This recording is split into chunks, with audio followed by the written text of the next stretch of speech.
Robin Kaczka. I live in Charlottesville, Virginia, in the United States. Charlottesville is home of the University of Virginia, and we are about 2 hours from Washington, D.C., so really in the central part of Virginia. And I have partnered with Rodan Fields as an independent consultant. And for those of you who don't know what Rodan Fields is, it's a great skincare line. And what I love about it is that I get to create freedom and help people redefine beauty and bring that into not just my life, but to other people as well.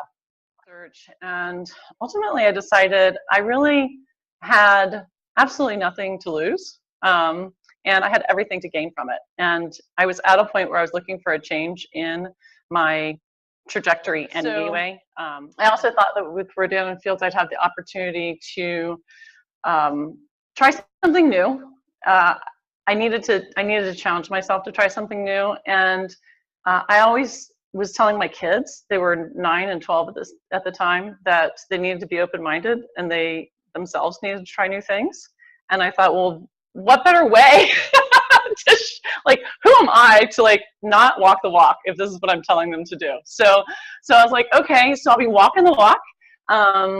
I can kind of brush up on my professional skills. I could meet new people in the area. I can learn more about the Charlottesville community. My group had gotten really small. They were all great mom friends, which are so important, but I was missing kind of different perspectives and different people to talk to.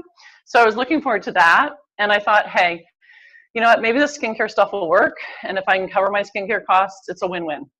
I had no expectation that this would become my full-time income, my passion of sharing with other people, and my lifelong kind of career and pursuit. Wow.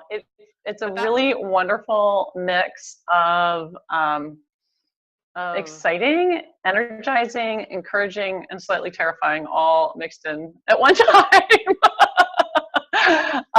What I love about it is that I really feel that I've always been a person who, when I look back through my life, even though my initial reaction might be, I'm not doing that, you've got to be kidding me, I have been actually really open to new possibilities, and I've really helped to get different projects and other organizations off the ground at integral times. But I mean, my mission-driven life has really always been about giving people freedom to choose and to be able to know that they are valuable and valued, and that they in fact can do anything they set their minds to. So it's been really exciting and encouraging and liberating, right, to find that this is what Rodan Fields has offered, not just for me, but for other people. The slightly terrifying part of it is when I question whether I am really up to snuff when it comes to being a leader. And am I walking the walk like I keep, proclaiming we should all do, or am I just talking the talk? Am I, sometimes I can be a little intense. So, am I overly intense? Yeah, so the ways I help them overcome that when they partner with me is, first of all, I make sure that I know what their goals are, because I don't want to ask somebody to really challenge themselves to do certain activities or learn certain things if their goal is if that's not going to support their goal. So I think that's the very first thing, is I get to know them and I find out what it is that they want to achieve. I also challenge them, or maybe paint a picture that maybe they could, what would happen if they came in with, if their goals were like mine when I started, and they were like, I just want to cover my skincare costs.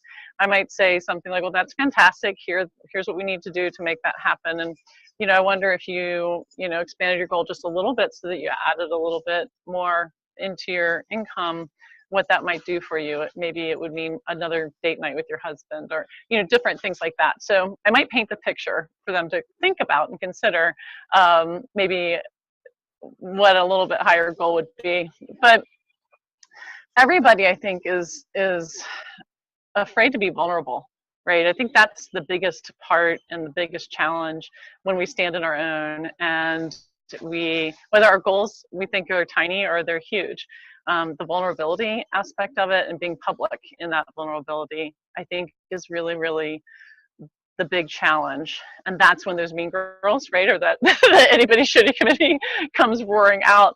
And so what I encourage my partners to do is to reach out to me, right, and ask for, just to say, hey, this happened and I'm feeling really like terrible and conflicted and I just don't know what to do next.